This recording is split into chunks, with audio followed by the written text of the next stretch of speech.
Mida kliendid tahavad? Podcasti toob teieni saatejuht ja teenusedisainer Mari Arnover. Tere, armas kuulaja! Nii nagu tavaks on saanud, siis võtan sind tänagi kaasa ühte valdkonda ja seekord siis räägime kohanemisest ja lõimumisest Eestis, millega olen nüüd mõnda aega ka ise tegelenud. Ja selle teema vastu tuntakse veel vähe huvi, mulle tundub, aga olles teemas sees ja vaadates, mis maailmas toimub, siis me keegi ei tea, millal me peame valmis olema selleks, et elu kuskil mujal alustada, aga enamgi, et võtta hästi vastu Eestis külalisi. Ja selles saates soovin avada sulle seda vaadet, mida Eestisse elama asudes inimesed kogevad, mida tagatubades tehakse ja arendatakse ja mida teenusedisainiga teha annab. Räägime nagu ikka inimkeeles ja kõigile arusaadavalt. Ja mul on väga hea meel tutvustada sulle oma tiimi. Katre Mägi, Eesti linnade ja valdade lõimumisvaldkonna nõunik. Tere! Ja Kaisa Üprus-Tali, Tallinna Rändekeskuse osakonna juhataja. Tere! Tere! Et meid ühendab siis see, et me tegelikult oleme Eesti linnade valdade liidus, ajame ühte asja ja mis mulle eriti sümpatiseeris, et me leppisime algusest peale kokku, et me ei tee seda projekti mitte ainult linnukese pärast, vaid me tahame midagi päriselt ära teha. Ja annan kuulajale veel selle tausta ka, et oleme siis seotud Euroopa Sotsiaalfondi projektiga kohalike omavalitsuste toetamine lõimumise, sealhulgas kohanemise teenuste pakkumisel. Seega projekti toetab Euroopa Liit, juhib Kultuuriministeerium ja Eesti linnade valdade liit koordineerib siis tegevusi kohalike omavalitsustega. Ja neid arendusse on meil kaasatud 8 partnerit, Tallinn, Tartu, Saaremaa, Pärnu, Haapsalu, Rakvere, Jõhvi, Kohtla-Järve ja siis ka kõik ülejäänud, kes sellest osa saavad. Ja meie eesmärk on siis 2029. aastaks koondada nii palju kogemusi, teadmisi, oskusi omavalitsustele kui võimalik, et me suudaksime jätkusuutlikult väärt kogemust pakkuda ka edaspidi. Nii, aga tegelikult ma tahaks kõigepealt teie käest nagu küsida, et te olete nüüd pikemalt olnud selles valdkonnas, et kuidas teile tundub? Kuidas tänane seis selle kohanemise lõimumisega on ja me jõuame kohe ka nende mõisteteni, aga Kaisa, sina oled aegade algusest selle teemaga tegelenud. Kuidas sulle tundub tänane seis?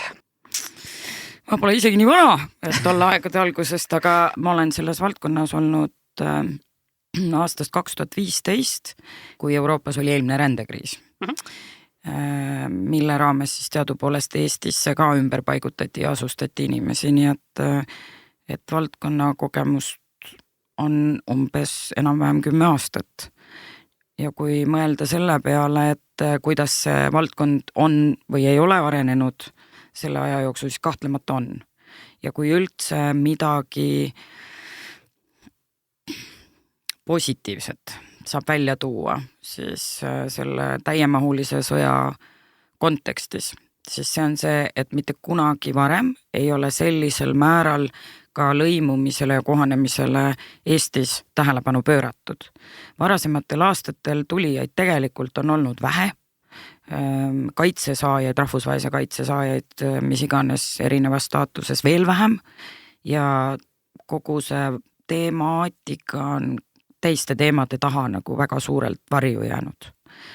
Nii et täna on, ja nüüd juba mitu aastat, on tegelikult ka nii nagu ka Linnade Valdade Liidu kaudu, eks on seda kõike üsna intensiivselt ikkagi aetud ja arendatud, mis on absoluutselt positiivne.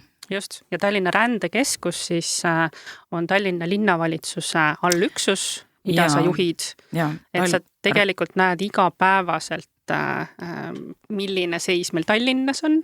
Tallinna Rändekeskuse tõesti Tallinna linnavalitsus asutas aastal 2022, kui päris täpne olles 28. märts.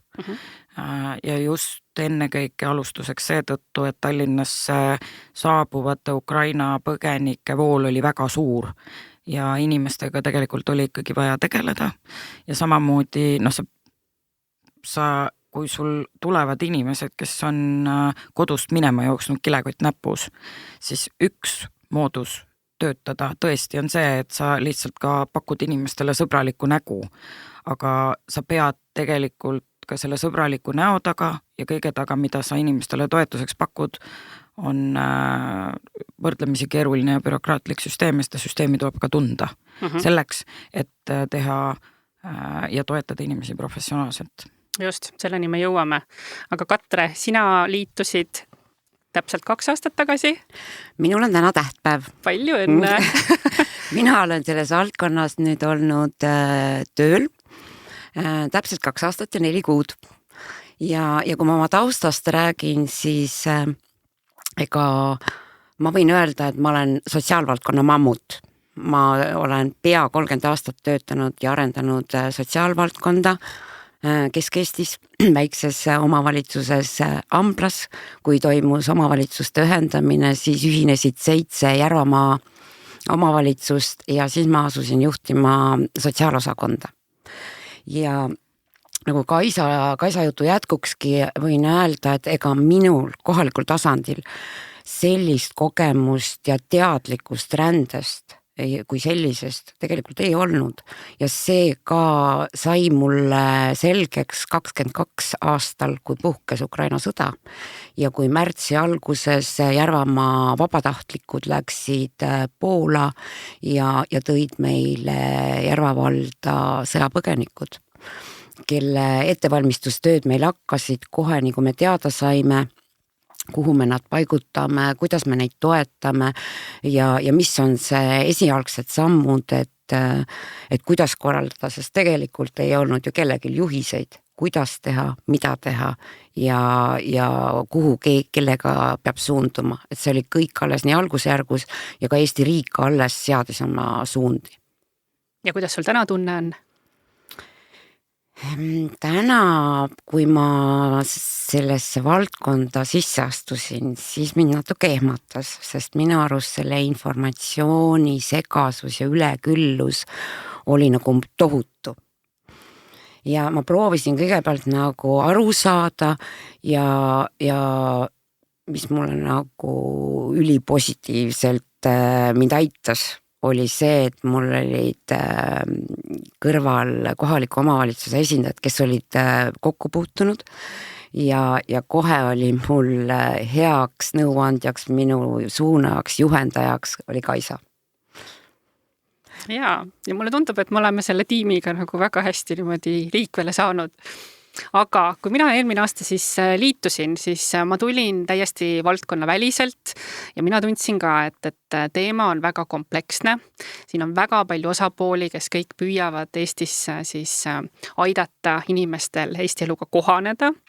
Ja kui me räägime mõistetest, et ka neid mõisteid on palju, et osaliselt tuleneb see siis nagu nendest lubadest, millega sa Eestisse saabud, aga et meil on siin migratsioon ja integratsioon ja pagulus ja kohanemine ja lõimumine. Et me oleme jõudnud selle kohanemiseni ka, kas see, et integratsioon ei olnud enam väga nagu hea kõlaga või oskad sa Kaisa seda kommenteerida? Ja integratsioon ei olegi kohanemine või siis vastupidi võttes kohanemine on eelduseks integratsioonile ja kui integratsiooni sõna hästi ei meeldi, siis võib alati kasutada sõna lõimumine. Aga eks kohanemine on see, et ma kohanen mingisuguse riigi või olukorraga minugi poolest, aga antud kontekstis mingisuguses riigis või omavalitsuses toimuvate reeglite ja süsteemidega. Kui ma seda ei tee, istun isolatsioonis oma korteris, räägin ainult võib-olla oma enda kogukonnaga, välja uksest ei astu väga paljudel erinevatel põhjustel, mille me kahtlemata jõuame siin, siis ütleme siis integratsioonist võib siis edasi ainult unistada. Ja ennekõike võiksime meie sellest unistada, et inimesed, kes siia tulevad mujalt, siin ka tegelikult lõimuvad. Sellepärast, et siis alles nad muutuvad meie kogukonna osaks ja osaks ütleme meie igapäevast, meie töökohtadest, ma ei tea, lapsed, lasteaias ja nii edasi, mis omakorda Nüüd ma tahaksin öelda ka, et integratsioon ei ole miski, mis juhtub siin aasta, 2 või 3, mõnikord võtab see aeg aastakümneid. Aga ütleme siis niimoodi, et see protsess on see, mis loeb, sest kohanemist ei toimu ka tegelikult kõik ülejäänud. Just. Ja see küsimus et millal on siis inimene lõimunud, et see võibki kesta, nagu sa ütlesid, aastakümneid, et millal see südamesse see tunne tuleb. Ja pean vajalikuks kummutada kohe alustuseks palju levinud arvamuse, et kui inimene on selgeks õppinud eesti keele või asunud Eesti Vabariigis tööle, et siis tema ongi lõimunud, siis see absoluutselt nii ei ole. Just. Et nende müütideni me ka jõuame.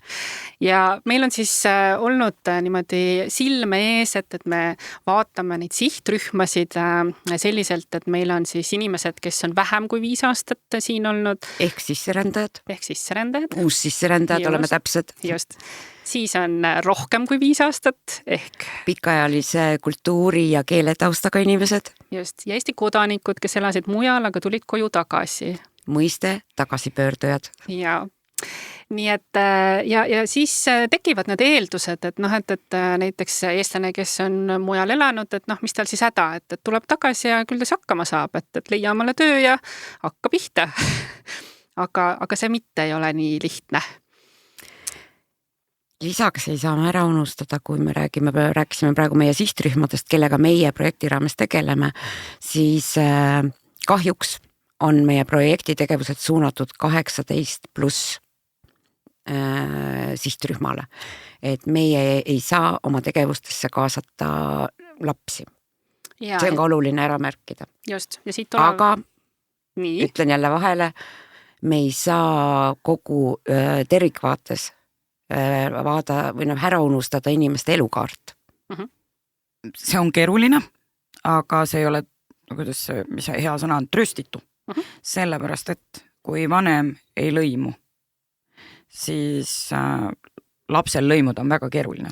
Ehk et ta saab muidugi siis seda teha, aga siis ta peab seda tegema suure tõenäosusega vanema eest nii-öelda salaja ja siis hakkavad juhtuma nagu üleüldiselt ka eluliselt halvad asjad, nii nagu tegelikult noortega ikka juhtub, eks ju, et sa ei saa kodus, ütleme, mingisugust turvatunnet ja mingisugust mõistmist, mis tõttu hakkavad toimuma asjad paralleelmaailmas. Nii et selles suhtes põhirõhu asetamine täiskasvanutele on ka muidugi õige. Et ka siis see noor inimene või laps või siin sündiv laps vanematele, et see laps saaks tegelikult, ma ei tea, rahulikult osaleda meie koolisüsteemis, rahulikult käia ja osaleda huvitegevuses, rahulikult käia sõpradega väljas ja see ei tähendaks talle näiteks sellest vanemate mitte kohanemisest ja nende siis kultuurilisest taustast tulenevaid probleeme, sest meie siin arusaadavalt teatud asjades käitume väga palju teistmoodi kui väga paljudes teistes maailma riikides. Nii et selles mõttes eks see põhikese peavadki olema täiskasvanud inimesed. Ja eks see on kõik läbi mõtestatud.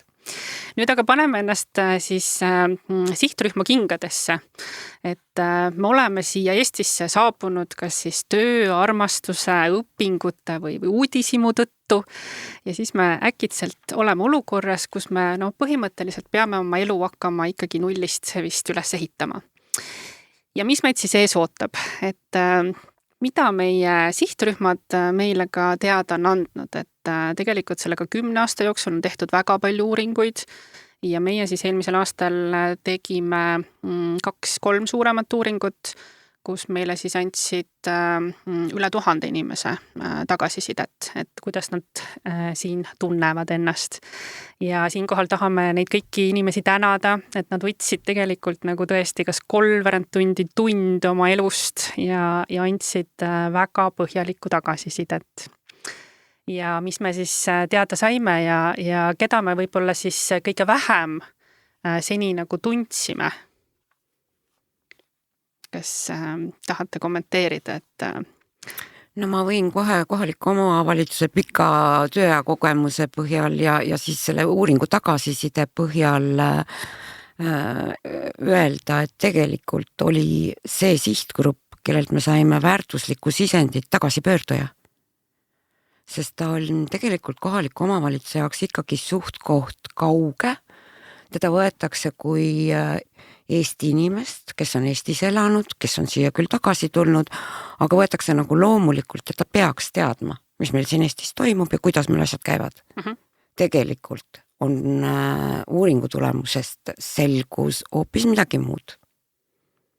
Ja, et nüüd olenebki, et kui kaua nad on ära olnud ja kui hästi nad Eesti siis süsteemi tunnevad. Kust sina siis pihta hakkad ja ka näiteks keelekasutus, et kui ollakse olnud ära pikemalt, et kas ikkagi see kõnekeel on nii igapäevane või tuleb tegelikult minna keelekursustele?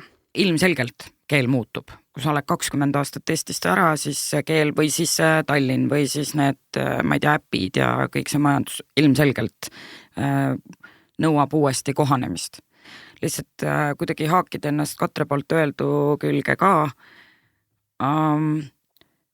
Üks asi on see, mille pärast tagasi tullakse, on ju? Sest neid tagasi pöördumise põhjuseid on ka väga palju erinevaid. Alates ütleme siis niimoodi, et alates väga traumeerivatest sündmustest kuni sinnamaani, et tõesti inimesed tulevad tagasi näiteks sellepärast, et nad hakkavadki pere hakkabki suurenema ja tahetakse, et lapsed kasvaksid Eestis näiteks. Või siis saab töö otsa või veel midagi. Aga see, mis ma kuidagi tahaksin hästi toonitada, on asjaolu, et inimesed, kes on Eestist ära olnud, ja kõik sõltub tegelikult inimesest, on ju, et me ei saa sinna ka juurde panna silti, et võt, kui sa oled alla 5 aasta ära olnud või üle 5 aasta või üle 50 aasta. Inimesed on erinevad ja inimeste taju toimuvast on ka erinev. Ja Katrel on väga õigus, kui ta ütleb, et me võtame inimest kui eestlast. Ta on ju eestlane, ta peab ju hakkama sama sealhulgas ka lähedased. Isegi kui nad ei ole, ma ei tea, pere loomas või veel midagi tegemas, siis sa mõtled, et okei, see on ju minu poeg, ta tuli tagasi ja see on ju Eesti ja mis seal siis ikka. Ma mõistan seda lähenemist, aga mõista tuleb tegelikult hoopis ka seda, et aeg-ajalt ei tapa meist kedagi ära, kui me küsime selle inimese käest, kuidas sul läheb, kas sa, ma ei tea, vajab millegi mõistmisel abi või veel midagi sinna kanti. Ehk et kas või see, et inimene näeb, et kui ta praegu ei ole küsimust, ta võib seda iga kell tulla öelda, et ai pekki, ma ei saa üldse aru, kuidas moodi, ma ei tea, tööd näiteks pean otsima või veel midagi. Ja töö otsimine on veel üks teine teema, ehk et sa tuled tagasi, sul on võib-olla mingisugused kogemused, mida Eesti Vabariigis tegelikult ei ole vaja, sest meil ei ole mingi tüüpi tööd üldse olemaski. Just. Mingitest meie eripäradest lähtuvalt on ju. Et inimeste elud on nagu inimeste elud on ja eeldamine on kõigi pekki minemiste lapsevanem, nii et seda ei tasuks teha mitte üheski olukorras. Ja tööga, kui sa juba mainisid, et tuleb ka tihtipeale tulla nagu 2 sammu allapoole. Ja see palgatase ei pruugi olla see, mida oodatakse ja et seal hakkab neid nagu selliseid takistusi tulema, et ma nimetaks seda selliseks takistuste rajaks ikkagi, et millega algul võib-olla ei ole osatud arvestada. Ja tagasipöördujate kohta ma tahaksin veel ära tuua või nimetada selle seltskonna, kes ei näe välja nagu tagasipöörduja. Sest ta on elanud kauges võõras kultuuris ja see ongi see tema ütleme see kultuuriline keskkond, ehk ta ei ole elanud Eestis tegelikult, ütleme siis täiskasvanu ealisena, ta ei ole keelt õppinud ja ta igas punktis on tegelikult just nagu ütleme siis uus sisserändaja, mitte tagasipöörduja, aga rääkides definitsioonidest, oleks ta tagasipöörduja, siis me saame öelda, et näed, tere tulemast ja hakka asjatama.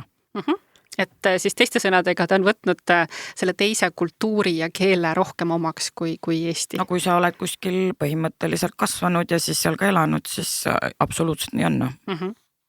See ei tähenda seda, mis su südames on. Et südames olen ma eestlane, aga see ühiskond, kus ma olen, see on mind selliseks ikkagi kergelt kujundanud. Ma arvan, et kui sa tuled Eestisse 50-aastaselt ja sa alates 5. eluaastast oled elanud kuskil mujal, siis sa oled ka oma südames seal, kus sa oled elanud oma elu 45 aastat. Ka võib see olla. Ja üks oluline tähelepanek, mis me ka tegime, oli siis see, et meie riigina oleme andnud sellele grupile tõesti nimeks nagu tagasipöörduja.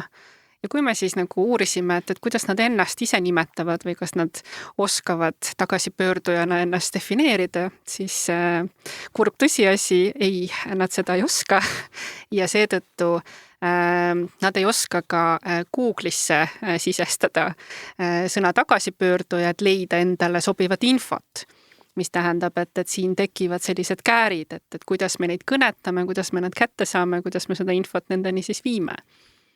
Ja siin tuleb mängu, ütleme see bürokraatlik süsteem tuleb siin mängu, sellepärast et päriselt on ka nii, et selleks, et arendada mingisuguseid, ütleme siis teenuseid, lähenemisi, mida iganes toetuseid ja kõike muud, selleks sa pead kuidagi inimesi siis tõesti, ütleme siis eristama. Nõus. Aga lihtsalt, kui mina olen eestlane, siis ma olen eestlane. Ma lähen elan 7 aastat Lätis ja siis ma toon tagasi ja siis ma olen ikka eestlane. Ma olen nii, nüüd kas ma olen uus sisserändaja või ma olen tagasipöörduja. Sihukest asja ei ole olemas, on ju. Selles mõttes, et ja see on jällegi miski, mida tuleb tuua sellel bürokraatlikul süsteemil igapäevaellu. Ehk et see, et me kuskil peame tõesti arvestama, kellele me midagi teeme ja kasutame mingi väljendeid, siis see tegelikult inimese jaoks peaks olema oluliselt loogilisem. Just, et asjad on lihtsalt leitavad ja mugavalt kasutatavad ja selle nimel me töötame ja inimkeeles arusaadavad. Jaa, aga kui me nüüd võtame need uussisserändajad, et neid oli meil ka uuringutes palju ja neid on ka siiamaani teie ukse taga ja COVID-e juures palju, et mis me nendest teame ja teada saime? Võib-olla COVID-e jaoks see uussisserändaja mõiste ikkagi läks suuremalt kõlama just peale Ukraina sõda. Sest tõesti nii, nagu Kaisa siin alguses ka ütles, et on olnud rännet ju ka varem Eestisse, aga seda ei ole nagu selliselt teavitatud iseenda jaoks oma tööd tehes kohalikus omavalitsuses, et sellele peaks nagu suuremat rõhku pöörama. Aga just selle sõja puhkemisega ja põgenike saabumisega pidid olema kõik omavalitsused valmis. Sest nad pidid toetama, aitama igas mõttes neid inimesi, kes tulid, nii nagu ka varasemalt juba öeldud, 2 kätt taskus ja sõjakoldest muserdatuna. Jah, ainult siin on see aga, et väga paljude jaoks Eestis sai siis selline rahvusvaheline kaitse ja sõjapõgenike kontekst kuidagi nagu jõudis kohale ukrainlaste kontekstis. Mis tähendab seda, et ühel hetkel oli, ja tegelikult ma kohati näen seda siiamaani, on võrdusmärk põgeniku ja Ukraina vahel. Tegelikkus on väga palju kirjum, tegelikkus on see, et meil on rahvusvahelist kaitset Eesti Vabariigis saanud väga paljud erinevad rahvuste esindajad, sest seda ja ukrainlast ei ole siin mingi erand ja tegelikult neile ei ole ka erikohtlemist. Aga just nagu on Ukraina ja põgenike ja sellega seoses need inimesed, kes enne olid juba kuidagi nagu need, kes olid enne juba niimoodi lükatud tahaplaanile ja nendega ei tegeletud, nemad sattusid veel halvemasse olukorda. Ja nüüd me räägime ainult kaitsesaajatest, nüüd ma ei räägi nendest, kes nagu sa alguses ütlesid, tulid armastuse või töö või õppimise eesmärgil. Mis ei tähenda seda, et kaitsesaajad ei või armastada, teha tööd ja õppida. Ja me püüdsimegi ju tegelikult nende elukaart nendest nagu paremini aru saada, et kuidas nemad siis oma elu siin näevad ja võib-olla sellist positiivset, et mida nad välja tõid, et top 3 oli siis, mis neile meeldib Eestis, loodus, rahuvaikus, turvalisus. Need on kõik need asjad, mida me isegi hindame. Aga lisaks siis valge tööd, mida me tihtipeale ise ära unustame, et see on meie selline eksklusiivsus. Puhtus, et pole kunagi liiga rahvarohke, tunne, et kõik on samal tasemel ja ilusad puust linnad või koolisüsteem õuemängudega, et on osatud märgata, eks ju. aga siis, mis ei meeldi, top 3, taaskord ilm, mis on eestlastega ilmselt sarnane. Oleks arvanud, siis saasalged nüüd meeldisid. Meditsiin ja keel, et lihtsalt see keeleõppe, sellest me jõuame ka kohe rääkida, aga lisaks siis putukad, venemeelsed inimesed, restoranid on ülehinnatud, toit on keskpärane, arvamus, et eestlased on paremad kui teised rahvad, automaania või autosõltuvus, halb transpordiühendus maailmaga, eestlased naeratavad ja räägivad inimestest halvasti ja nii edasi ja nii edasi. Eestlased naeratavad ja räägivad inimestest halvasti või? No need on inimeste kogemused, me ei saa siin ei ega jaa öelda, eks ju. Nii et, aga mis on siis nagu nende jaoks osutunud nagu kõige raskemaks ja mis nagu meie eeldus ka oli, on siis nagu sellel teekonnal need kolm teemat, et töö leidmine, mis toob sulle ikkagi raha sisse, meditsiin ehk kuidas leida perearst, kes räägib vähemalt inglise keelt ja siis kolmas on meil keeleõpe, et see on ka täitsa eraldi teema. Siinkohal juttaks, need on meie kõigi sellised ühised soovid ju ka, et ma tahan ise hakkama saada, et ma ei taha kellegist sõltuda ja see ongi nagu mõistetav, et ma tahan tööle saada.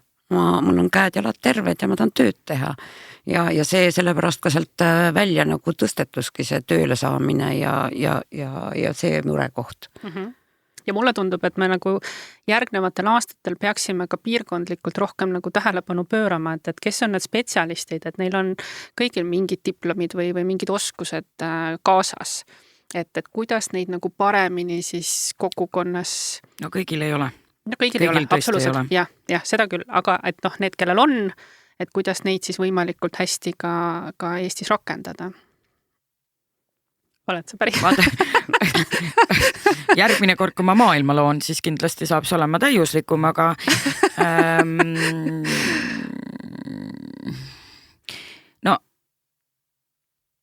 inimesed ju ise ütlevad, et keeleoskus tõstab ja ma siin tsiteerin viimati kuuldud väljendit, tõsi tõlkides ta eesti keelde, eesti keele oskus tõstab dramaatiliselt võimet või võimalusi tööturul hakkama saada ja ütleme siis saada ka töökohti, mis on, ütleme, ei ole võib-olla koristaja töökoht või veel midagi. Sest kuidagi ma kuulan siin meid ja ma tahaks ikkagi kuulajale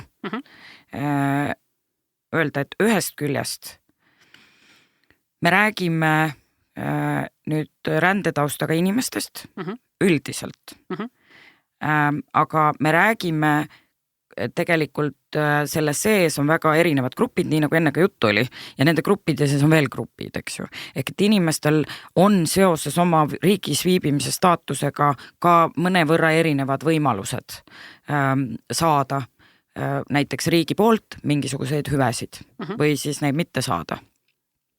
Ehk et kui inimene on tulnud Eestisse tööle, siis ta tegelikult on, ma ei tea, tööandja on ta kutsunud, igatepidi on kinnitatud, et inimene tuleb tööle, teenib siin raha, maksab makse ja ta on ju. Mis tegelikult omakorda tähendab näiteks seda, et ta ei saa tulla omavalitsusse ja räägime nüüd taotleda toimetuleku toetust, eks, sest arusaadavalt need kaks asja omavahel kokku ei käi kuidagi. See absoluutselt võib ta saada nõustamisi, absoluutselt, ma ei tea, vägivalla puhul saabub politsei, ta saab ohvriabiteenust ja kõike muud. Aga ütleme, toetust ta ju selgesti küsida ei saa. Kui me räägime kaitsesaajatest, nüüd ukrainlastest, kellest enamus on ajutise kaitsesaajad, siis meil on olemas veel täiendav kaitse, siis meil on olemas veel pagulase staatus. Kui me räägime kaitsesaajatest, siis nemad on siis just nagu riigi poolt kaitstud, nemad saavad minna töötukassasse, nemad saavad toimetulekutoetust, nemad saavad tasuta keeleõppe, nemad saavad kohanemisprogrammi, ehk et see süsteem sees poolt on veits kirjum, aga selle jaoks on seda vaja teada. Ja kui me räägime nüüd jälle, tuleme tagasi laiema pildi juurde, et me räägime inimestest, siis lihtsalt nendest teadmistest lähtuvalt tuleb ka inimesi suunata sinna keeleõppesse või ma ei tea, kohanemisprogrammi, seal on ka erinevad variandid erineva staatusele, et et näiteks kui kohanemisprogramm on kohustuslik rahvusvahelise kaitse saajale, mis iganes tüüpi, siis Eestisse tööle tulnud inimesel ta seda ei ole. Ja ma ikkagist ruttaks nagu otse saate lõppu ja ütleks, et see on kindlasti üks asi, mis vajab muutmist, sest kui me näeme täna Tallinna rändekeskusesse pöörduvaid inimesi, see inimestel on küsimusi nagu igasugust asjade kohta, sõltumata sellest, mis alusel Politsei- Piirivalveamet on otsustanud neile templi toimikusse panna, on ju. Ehk et need samad küsimused tegelikult on inimestel, mis tähendab seda, et seda kohanemist, seda esmast kohanemist või seda infot vajavad kõik, mitte ainult kaitsesaajad. Just.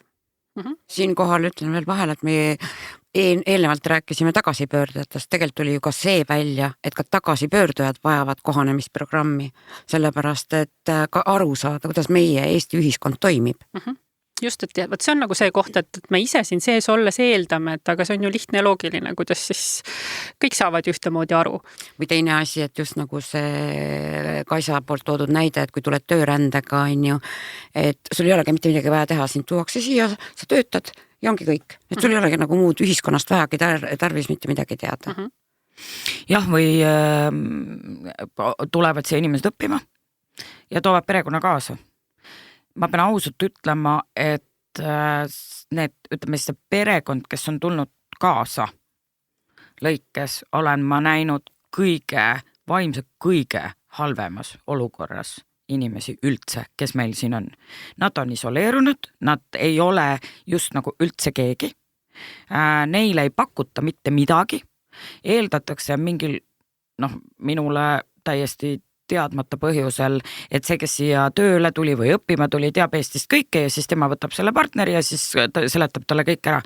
Come on, me ei tea ise ka Eestist kõik on ju, täiesti ilmvõimatu.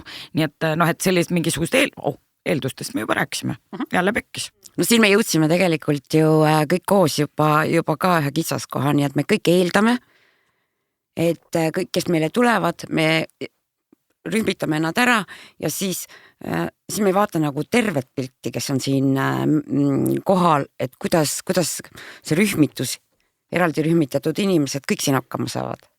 Just, ma tahaks veel tulla selle keeleõppe juurde tagasi, et ka uuringust nad ju ikkagi tagantjärgi vaadates ütlevad, et see keeleõppe oleks mind aidanud siin Eestis kohaneda. Ära räägi mulle keeleõppest. Päris. Miks, Katre? Minu jaoks on mõistetamatu, et me sildistame inimesed mingite gruppide järgi ja anname neile keeleõpet. Kui inimesel on elementaarne keeleõppe puudus, siis kas ma olen ajutise kaitse saaja, rahvusvahelise kaitse saaja või ükskõik missuguse loa alusel siia tulnud, mul ei ole keeleõpet ja ma tahan keelt õppida. Ja siis selle grupitäituvused ja see digitaliseerimine, et kõik saame ainult veebis ja me saame hakkama, me ei saa hakkama. Ja me ei saa eeldada, et kõik inimesed on nii tublid digimaailmas. Et isegi registreerimine kursusele võib osutuda takistuseks ja me oleme näinud, kuidas inimesed tulevad kohalikku omavalitsusse, et aidake mind selles. Just. Aga millele Katre siin viitas ja kuulajale lihtsalt taustaks, et kursustele registreerumine on siis seotud nende toetusrahadega, et me oleme Euroopa tekitanud ise nagu sellised sisesed grupid, mitte me ei ole siis vaadanud kui inimesi, kes tahavad näiteks algtasemel A1 keeleõpeteks. Ma ilmselgelt olen seda nagu mingisugune Jehova tunnistaja rääkinud kõigile, kes tulist valu mul eest ära jookse, et kui on 40 inimest, kes tahavad õppida eesti keelt, 40 või suvaline number muidu, siis mina alustan grupiga. Mitte ei ütle, et sina tulid töötamisel, sina siia ei saa, sina oled kaitsesaaja, sina ka siia ei saa. Sõltumata sellest nende elamisloa alusest, ma panen selle grupi töösse. Just. Ja arve jagan ära kuidas vaja on. Potile vastavalt, nii nimetatud, jah. Et see ei ole isegi teab, mis keeruline mõttekäik. Absoluutselt. Ja siis on see päriselu veel inimestel, et nad tahavad ikkagi jah, nagu esmalt tööle saada ja kui nad näiteks on ka tööle saanud, et näevad, et selles keskkonnas ütleb, et nad on valinud Ida-Virumaa, võib-olla ongi tulnud Ukrainast, eks ju, ja saavad seal suurepäraselt hakkama. Et noh, et milleks siis see keel, eks. Või teine, et noh, et tegelikult nad ei oska ka ise aimata, et kui kauaks nad plaanivad Eestisse jääda. Et mõnel juhul on see päev korraga ja mõnel juhul paar kuud. Mina olen sügaval veendumusel peale 10 aastat, et tegelikult ei oma väga suurt tähtsust, kui kaua inimene meie riigis viibib. Jah? Ehk et üks asi jälle on eraldi, on see, et me kunagi ei tea, kui kaua mingis piirkonnas mingi konflikt kestab, sõda kestab, mis peale seda saab, kas tagakius potentsiaalselt jätkub või jätku. Ma ei tea, kui ikkagi inimene tuleb riigist, kus gei inimene kividega surnuks visatakse, siis see, kas seal see süsteem muutub või ei muutu, kas see tähendab seda, et ta on pärast seda turvalises kohas või ei ole, on ju. Ehk et seal tohutult mängib nüansse. Ehk teisisõnu, meie huvides on see, et meile saabuja õpib ära kas või elementaarse eesti keele. Just. Kui ta tuleb siia õppima, siis ta õpib ära elementaarse eesti keele. Kui ta tuleb siia tööle, õpib ta ära elementaarse eesti keele ja tõesti, ja see on tegelikult ka täna seaduses kirjas, et kaitsesaajatele erineva staatuse puhul on erinevad nõuded.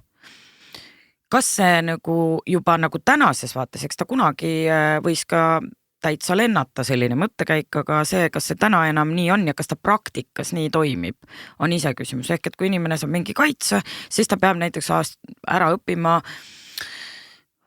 A1 taseme eesti keele. Mida üks inimene A1 tasemega teeb, mul pole halli aimugi. Ma arvan, meil kellelgi ei ole. Sest see inimene tegelikult ei saa aru ega oska rääkida.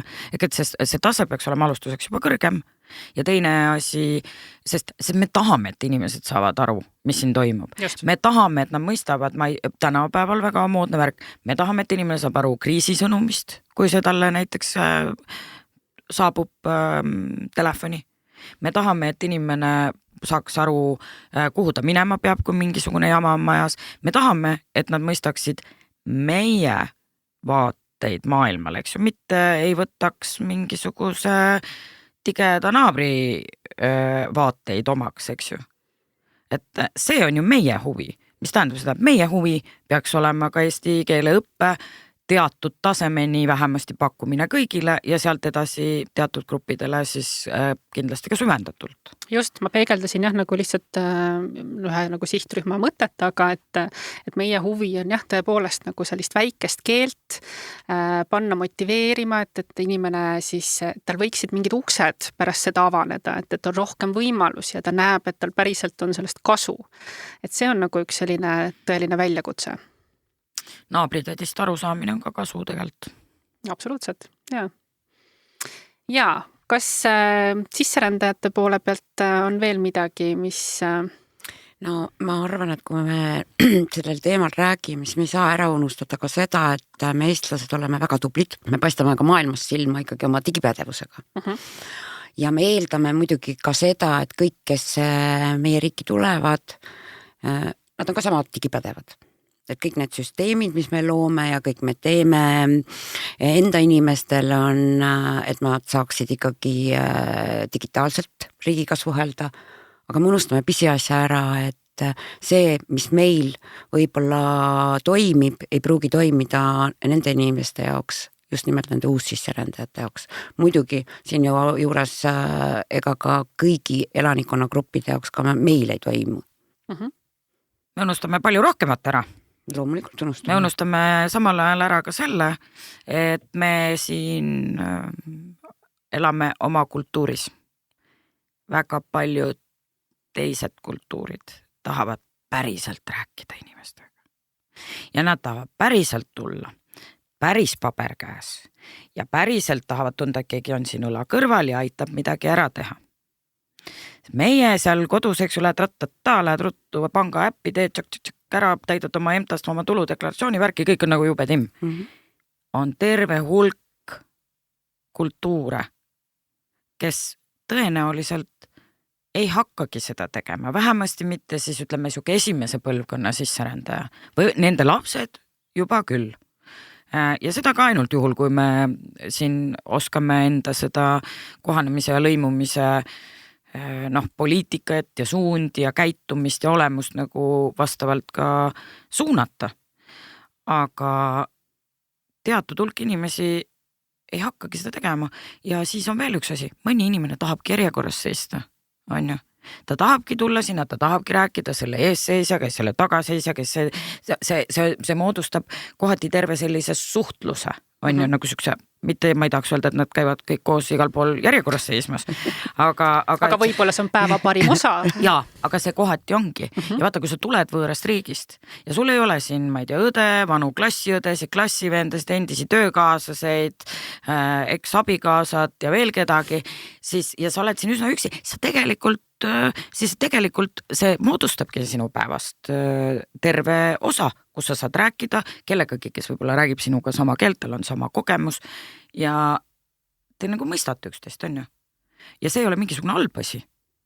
Nii et meil just nagu see, me paralleelselt, me ei saa tekitada olukorda, kus meil on kõik digitaliseeritud. Seda esiteks, et me peame tegema ikkagi mõtlema ja ausalt see ei puuduta rännet. Me peame nagu kõigi Eesti inimeste vaates mõtlema selle peale, et meil on ühte tüüpi inimesed ja siis meil on teist tüüpi inimesed. Just, see inimlikkus. Just, ja see inimene seal sees loeb nagu, ma saan aru, et on jumala moodne teha mingisugune tohutult äge, ma ei tea, äpp on ju. Ja kaotame ära paberi. Just. Ja kõik oleks nagu justkui väga hästi. Just. No minu arust teie kaks olete ka mõlemad äärmiselt suure suhtlemisringiga tuttavatega inimesed, kes ei ole ainult digimaailmas, ei taha olla, kes tahavadki just seda silmside kontakti ja rääkida. Ja tegelikult ju see ongi nii, ma ise olen ju samasugune ja minu jaoks on nagu peale seda koroonat, mis tuligi meile tegelikult kaasa, et inimesed ongi kuidagi nagu eraldunud üksteisest. Meie eestlased tüpaažilt oleme ka ikkagi natukene niimoodi elame üksteisest, tahame ikka mingit pikivahet saada ja see on kuidagi nagu suurenenud peale just seda koroona suurt pandeemiat. Väga palju. Et noh, ja tegelikult meie ühiskond peegeldab seda ka täna erinevate vaimsete teenuste ja probleemide pärast ja noh, kõik see siin juures, kas rändetaust või oled sa Eesti inimene, see peaks me ühiskonnana mõtlema, et me peaksime ikkagi rohkem suhtlemisvõimalusi looma silmside abil, mitte digitaalsete vahendite abil. Ma ei tea, millest te räägite. Mina olen palju rohkem inimeseks saanud peale koroonat ja ekraani taga istumist. Mulle meeldivad nagu kontaktsed koosviibimised palju rohkem kui varem. Nii tore jah, et sa ka ei saa siia. Aga kuulajale ma võib-olla tahaks seda veel südamele panna, et uuringust tuli välja väga palju seda, et meie külalised Eestis, isegi kui nad on keeleõppe mingil tasemel läbi teinud, siis nad kurdavad, et me eestlastena või kohalikena ei ole valmis nendega keelt praktiseerima. Et kas me siis saame nüüd füüsiliselt kokku, aga et kui sisserändajad või tagasipöördujad, kes on natuke keelt unustanud, et me ei läheks kohe siis vene või inglise või mis iganes keele peale üle. Et me oleksime kannatlikud ja annaksime neile selle võimaluse meiega suhelda eesti keeles. Toon kohe väga halva näite iseenda koha pealt. See oli ikka mingi 2-3-4 aastat tagasi. Ida-Virumaal ma läksin apteeki sõbraga koos ja ma läksin ostma mingisugust salvi. Mis te arvate, mis keeles ma küsisin? Sest ma läksin sinna, ütlesin tere, mulle vastati здравствуйте. Ja ma läksin kohe üle vene keelele. Sõber küsib mu käest, miks ta ka vene keeles räägid? Sa oled Eestimaal. Räägi eesti keeles. Ma ütlesin, no kuidas, et aga ma olen ju siin, et siin räägitakse. Ja siis peale seda ma hakkasin nagu mõtlema, et tõesti, Katre, miks sa rääkisid vene keeles? Ja tõesti, Katre. Ja, aga ma arvan, see on meie enda kasvatamise küsimus tegelikult. Sellepärast, et ühest küljest vaata, ma arvan, et eestlasena, võib-olla mul on mingis kontekstis lihtsam vaata minna inglise keele peale üle, mingis kontekstis võib-olla on lihtsam vene keele peale minna, sest ma räägin neid mõlemaid. Ja minu asi on ennast kasvatada. Seepärast, et ja küsimus ei ole selles, see ei ole ka nagu et see, mis su sõber sulle ütles, on ju, seda annab öelda nagu väga mitme intonatsiooniga. Nagu see soomlaste no nii, on ju, et see no nii või no nii. Kõik jutud saavad aetud. Ja kõik on öeldud. Et mitte selles mõttes, et sa oled Eestimaal, miks sa taga vene keeles räägid, vaid selles mõttes, et kui me oleme Eestis, inimesed tegelikult, ka see sama uuring näitas seda, et inimesed tegelikult tahavad õppida eesti keelt. Mine õpi mingi keel selgeks, ilma et sa saad praktikat. See, et ma arvan, et enamus meist tulevad veel ka suurtes piirides mingist sellest ajastust, kus me istusime koolis, õppisime nädalas, ma ei tea, 3 tundi inglise keelt, lõpetasime kooli ära, saime eksami hindele 5, mitte silpigi inglise keelt rääkida oska, on ju. Nii, aga eksam tehtud ja näed inglise keel 5 ja kõik on hästi, on ju. Ehk et niimoodi keelt selgeks ei saa. Ja tegelikult, et Eesti ja siin tegelikult, et olla ka lõpuni kuidagi õiglane, riigi poolt võib tulla nii palju eesti keele kursusi kui tahes. Kui inimene seda praktiseerida kuskil ei saa, siis on raha tuulda. Ehk et meie asi on ennast kasvatada. Okei, Kaisa.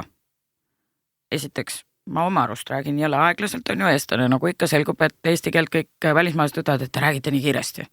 Selgub, me räägime kiiresti. Ehk et minu asi on ennast kasvatada, rääkida aeglasemalt, rääkida ikkagi inimesega ja mitte jonnist, vaid lihtsalt sellepärast, et ta kuuleks seda keelt, et ta oleks selle sees, et tal oleks võimalik vastata selles keeles valesti, õigesti, mis sa vahet on.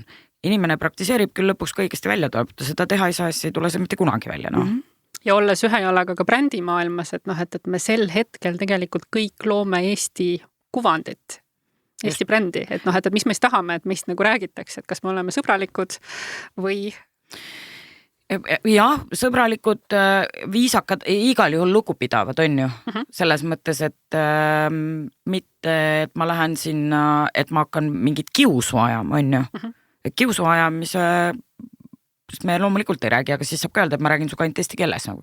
Ja see saab olla kius. Selle asemel, et see võib olla nagu kuidagi veits nagu aidata inimesel harjutada. Jaa. No ühesõnaga, mis me siis nagu eelmisel aastal tegime, oligi see, et me kaardistasime ära meie sihtrühmade vaate asjale, vaatasime seda niimoodi laiemas kontekstis, et kuidas on tööle saamisega, kuidas on asjaajamised ja kõik muu. Ja sellest aastast me oleme siis valmis kohalike omavalitsustega arendama siis neid kohalikke teenuseid. Ja kui me nüüd räägime siin kohaliku omavalitsuse rollist, et mul oli hea meel käia kõik meie 8 partnerid ka läbi ja siis mõnel pool oli samal ajal just parajasti vastuvõtu aeg ja minu nagu imetlus tegelikult selle töö puhul nendele ametnikele, kes siis, et kui see uks lahti läheb ja see inimene sisse astub, siis sa kunagi ei tea nagu mille kõigega sa peaksid teda oskama aidata. Et seal võivad olla mis tahes küsimused. Ja ma ei tea, Katre, sa oskad sellest rääkida? Ma ei tea, kuidas on jäänud kuvand sellest, et kõik uussisserändajad või ükskõik meie sihtrühma liikmed, et nemad on koheselt sotsiaalabi kliendid. Ei ole. Tegelikult on inimesed võivadki pöörduda erinevate küsimustega, erinevate kohaliku omavalitsuses kureerida olevate teemadel. Et jah, meil ongi kuidagi kuvand tõusnud niimoodi, et me siin ka partnerite hulgas, et ainult sotsiaaltöö kontekstis mõistame, aga ei, tegelikult me tahamegi vaadata ka laiemalt. Me tahame selgeks teha, et mis on need teemad, mis meie sihtrühma kõnetavad ja kuidas me need seal kohalikus omavalitsuses saame aidata. Muidugi siin juures peab ütlema ka, et Eestis on 78 omavalitsust, kes on täiesti kõik erinevad. Nad on autonoomsed, aga nad on oma ülesanded, mis on neile erinevate seadustega, õigusaktidega kohustuseks pannud, nad on erinevalt korraldanud. Ja lisaks sellele nad on loonud veel täiendavaid võimalusi oma kohalikele inimestele, kuidas neil oleks hea elada selles omavalitsuses. et ja sellepärast võib-olla see meie 8 kohaliku omavalitsuse partneri eriilmelisus ongi hea siin tegevuses, et ta tõstabki esile erinevad sellised kitsaskohad, sihtrühmade erinevus on meie omavalitsustes täiesti erinev ja ka piirkonnad, kus on. Et see saabki mis võimalused kõik on jah, et me saamegi nagu hästi laia pildi, mis kohati tundub nagu endale vaatad ja mõtled, et kuidas sa sealt nagu selle ühisosa leiad ja selle peamise leiad, aga ma arvan, ma olen ikkagi entukas. Ei, mina näen küll nagu selgelt mustreid, et on ühisosa ja on erinevusi ja see ongi tore. Ja muidugi Tallinnast rääkides, seal on kõike kordades rohkem ja enamgi veel. No ja inimesi on ka vaatama. Just. Ehk et see kuidagi ju dikteerib iga omavalitsuse kontekstis mingisuguseid ma ei tea, teenuste mõttes või mingite lähenemiste arendamist, eks ju, et see oleneb ju ikkagi sellest, kes sul elab seal ja mida nad vajavad, et see on nagu kuidagi omavalitsuste põhiselt ka erinev siiski. Ja vaata, ja teada saada tegelikult, et mida see inimene päriselt vajab, siis tegelikult ongi kohalik omavalitsus just see, kes saab luua selle sideme selle inimesega, ükskõik kas siis selle kultuuritegevuse või ka selle sotsiaalvaldkonna tegevusega, ja saadagi see usalduslik suhe ja sealt ka juba väikselt tagasisidet saada. Lisaks sellele, et see kohalik omavalitsus ka näeb, mis mured sellel inimesel on ja ta peab oskama ka seda muidugi hinnata. Ta peab ka aru saama, kui tulebki teisest kultuurist inimene ja ta küsib ühte, aga juba kohalik omavalitsuse ametnik peab nagu ka ikkagi natukene neid ohukohti tajuma, sest tal on ikkagi see vastav õppe näiteks sotsiaalvaldkonnas või ka läbi hariduse või lasteaia teema. No tead, sa just ise ütlesid, on ju, et rääkides, et tal on vastav haridus sotsiaalvaldkonnas, kuramus, mitte ühtegi haridust ei ole vaja selleks, et küsida inimese käest, kuidas sul läheb, nagu täpselt 0. Iga jumala koolitus, mida ma ise teen ja ma teen neid veits ka erinevatel teemadel, mul tavaliselt kuskil ma seal sees alati ütlen, et mitte kunagi ei saa olema mitte ühtegi tööjuhendit, mis algab sõnadega ole inimene. Seal ei ole vahet, kas ma annan välja, ma ei tea, kasutuslube, panen tänavatele liiklusmärke, teen sotsiaaltööd, nõustan, ma ei tea, väärkoheldud inimesi või veel midagi. Ehk et nagu sihukest asja ei ole olemas. Et sellised juhendid hakkavad tulema, on ju. Nii et, ja kui minu ees seisab inimene, ja nüüd sellepärast ma ütlengi, et seal ei ole mingit vahet, kas ma olen, ma ei tea, kultuurivaldkonna inimene või haridusvaldkonna inimene või sotsiaalvaldkonna inimene.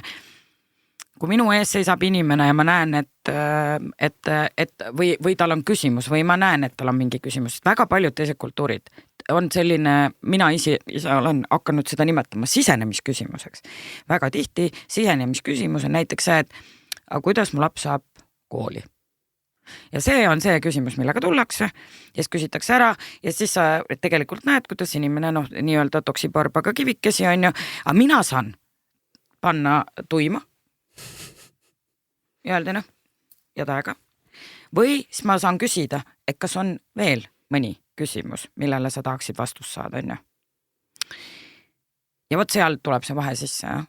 Ja seda ei anna sulle ükski haridus, seda ei anna sulle ükski töökoht ja põhimõtteliselt selles kontekstis on selge jama. Et sotsiaalvaldkonnas kui see, mis sa ennem ütlesid, et inimesed astuvad uksest sisse, enamus, see tegelikult ei oleks olnud vale, aga väga paljud inimesed, kes astuvad sisse Tallinna rändekeskuse uksest, ei ole absoluutselt sotsiaalses mõttes abivajajad. Neil on küsimus mingis eluvaldkonnas ja siis nemad küsivad, mõni vajab pikemat lahendamist, mõnele on lihtsam vastus ja siis on ka need, kes tõesti vajavad sotsiaalvaldkonna sekkumist, sotsiaalvaldkonna teenuseid ja kõike muud sinna juurde. Aga nagu me just enne ka rääkisime, sotsiaalvaldkonna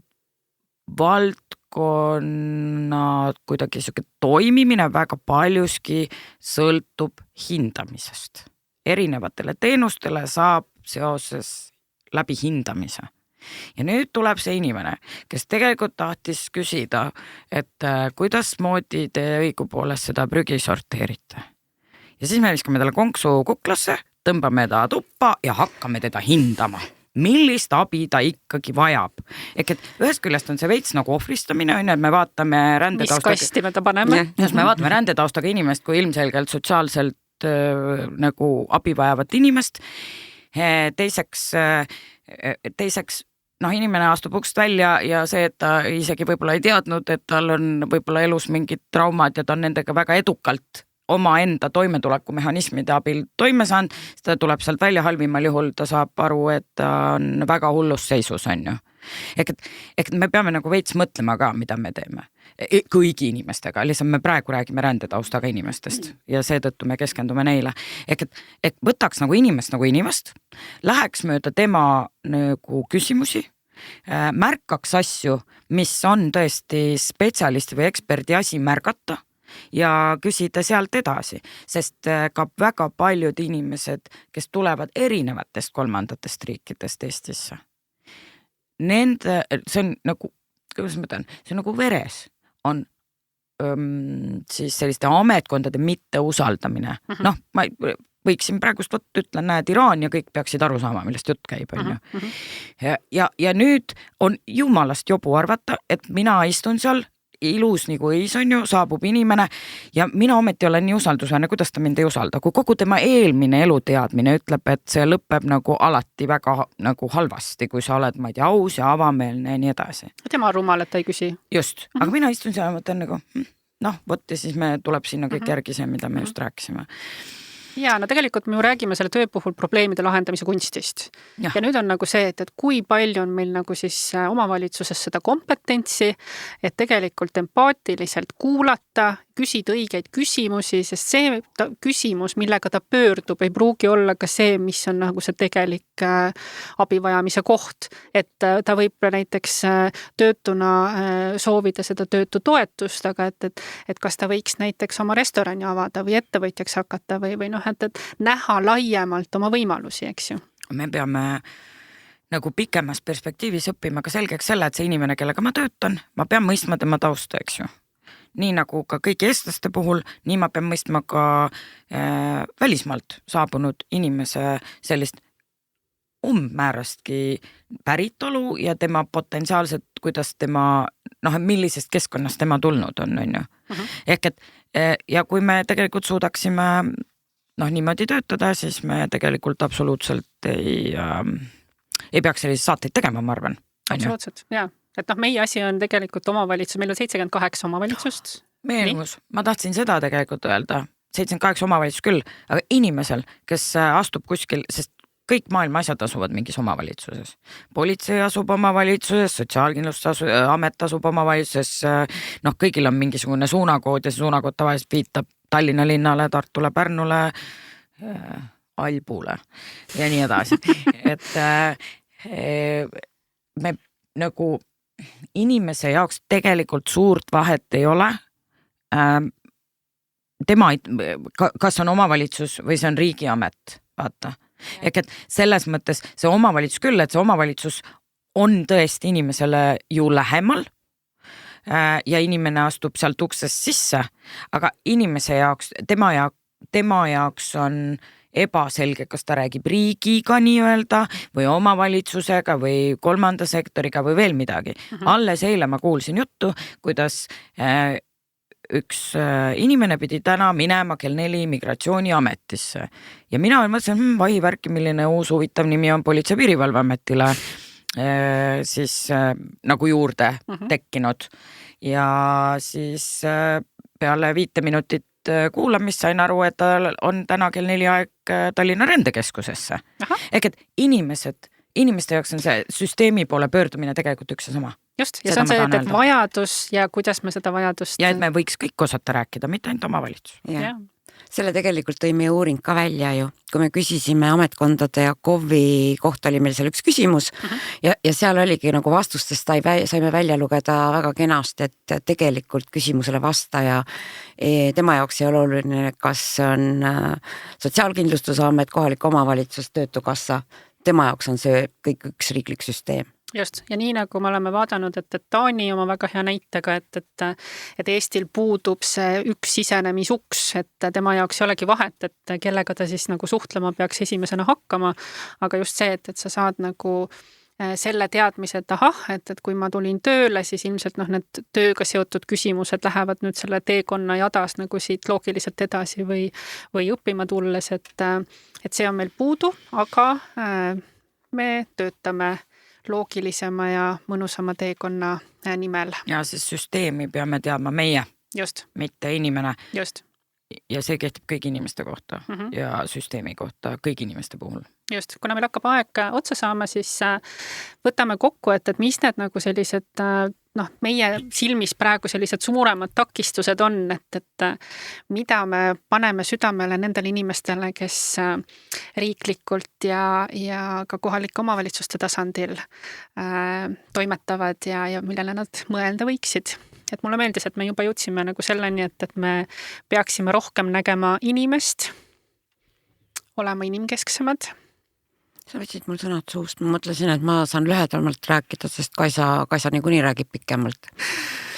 Aeg on otsas ju. Ja aga sellepärast ma mõtlen ka ma saan 2 sõna öelda. Hakkab otsa saama. Tegelikult see inimlikkus, see kõige tavalisem, lihtsamakoelisem inimlikkus, mida me tunneme üksteise vasta, miks me ei julge seda ka välja näidata rändetaustaga inimese suhtes, räägime aeglaselt, räägime eesti keeles, küsime, kuidas sul läheb ja oleme inimlikud. Ja ärme sildista, et meie ja teie. Me võiks tegelikult nagu muidugi seda, me võiks seda kõike ikkagi teha nagu naabritädiga ka. Sest nagu see on nagu, mida ma üritan siin öelda, on see, et see on nii universaalne. Me ei pea mõtlema, et nii, naabritädiga ma tegelikult ei taha rääkida, aga kui tuli nüüd see välismaalane, siis temale ma peaksin nüüd ütlema tere ja küsima, kuidas tal läheb, et see kuidagi, ma arvan, et see võiks muutuda peale mõningast harjutamist nagu lihtsalt päris osaks ja see ei tähenda, et eestlane peab minema ja hüppama igale järgmisele inimesele sülle. Kallistama kõiki. Ja kallistama kõiki, aga lihtsalt, et kuidagi oleme enam-vähem sõbralikud üksteise vastu. Ja lisaks see, et kui me ikkagi midagi oma kodulehele üles paneme, siis me võiksime korra nagu sellest filtrist nagu läbi lasta, et kas mis iganes välismaalase taustaga inimene, et kas tema saab sellest tekstist aru või see on nagu aru saada. Ma saan trikki öelda. Nii. Ma saan öelda trikki, mis peaks olema suurepärane nagu valuleevendus kõigile, kes siiamaani on kuulanud. Trikk on see, et kui teil on tekst, laske see Google'ist läbi. Laske see Google'ist läbi ja näiteks inglise keelde. Ja vaadake, kas see tõlge on õige. Kui seal tõlkes on mingisugune kala sees, siis vahetage eestikeelses tekstis sõnu niimoodi, et see tõlge muutub õigeks. Sellepärast, et ja sama võib teha tegelikult ka vene keelega. Ja siis on niimoodi, et kui inimene võtab teksti ja tõlgib selle, siis enamik keeltest, inglise ja siis see järgmine keel on tegelikult päris okei tõlge. Eesti versus väga paljud erinevad keeled jummala kelbast paneb, aga inglise keelega on enam-vähem okei. Nii et see on alati üks hea trikk, et tehke oma tekst valmis, pange Google tõlkesse, vaadake, kas teile see kuidagi tundub see jutt loogiline, kui kõik on hästi, ongi kõik hästi, pangegi ülesse.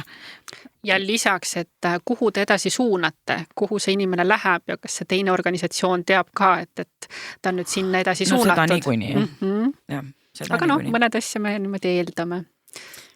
Jah, eks me ka oma igapäevatöös ju eeldame ka siin eestlastele oma vahel. Absoluutselt, aga täna meil on sellised sihtrühmad siin teemaks.